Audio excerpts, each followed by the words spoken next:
দিয়ে কি পাইছে? সবাই তো তার নির্বাচন নিয়ে ব্যস্ত, সবাই ক্ষমতা নিয়ে ব্যস্ত। আজ পর্যন্ত আমার সন্তানের কবরটা জিয়ারত করতে চাই না।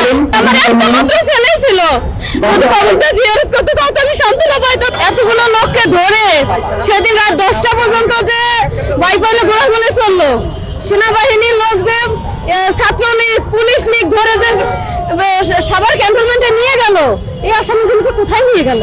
ওনারা যদি নিরাপত্তায় না দিবে তাহলে আসল আসামিগুলো ধরা পড়তেছে না কেন? আসলের ঘটনায় এত পুলিশ এত ছাত্রলীগ তারা কোথায় গেল? সেনাবাহিনী তাদের নিরাপত্তা দিয়ে কোথায় রেখেছে? আপনারা খুঁজে বের করেন কষ্ট করে। আমার ছেলে হত্যার বিচারে আশুলিয়া থানার সামনে যে লাশ ভ্যানে স্তূপ করে পুড়িয়ে দেওয়া হয়েছিল, আমি তার মা শহীদ সাজ্জাদ হোসেন সজল আমার ছেলে। বিচার যদি হইতো তাহলে তার আজকে আমাদের এখানে আসতে হতো না।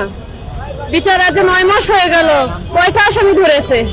এতগুলো লোককে ধরে সেদিন রাত 10টা পর্যন্ত যে বাইপালে ঘোরাঘুরি চললো, সেনাবাহিনীর লোক যে ছাত্রলীগ পুলিশ লীগ ধরে যে সবার ক্যান্টনমেন্টে নিয়ে গেল, এই আসামিগুলোকে কোথায় নিয়ে গেল? তাহলে সে লোক তারাই তো প্রকৃত আসামি। নিশ্চয়ই তাদের সেনাবাহিনীর প্রধান ওনাকে সাহায্য করেছেন, তাদের নিরাপত্তার দায়িত্ব উনি দিয়েছেন। তাহলে ওনারা যদি নিরাপত্তায় না দিবে তাহলে আসল আসামিগুলো ধরা পড়তেছে না কেন? আসলের ঘটনায় এত পুলিশ এত ছাত্রলীগ তারা কোথায় গেল? সেনাবাহিনী তাদের নিরাপত্তা দিয়ে কোথায় রেখেছে? আপনারা খুঁজে বের করেন কষ্ট করে। আমাদের এখনো সরকারিভাবে আমরা কিছু পাই নাই। সরকার ঘোষণা দিচ্ছে যে 30 লাখ দিলে জমা নিচ্ছে, এখন জুলাই ফাউন্ডেশন আর জামাতে ইসলাম 2 লাখ টাকা দিয়েছে। আজ পর্যন্ত আমার সন্তানের কবরটা জিয়ারত করতে চাই না।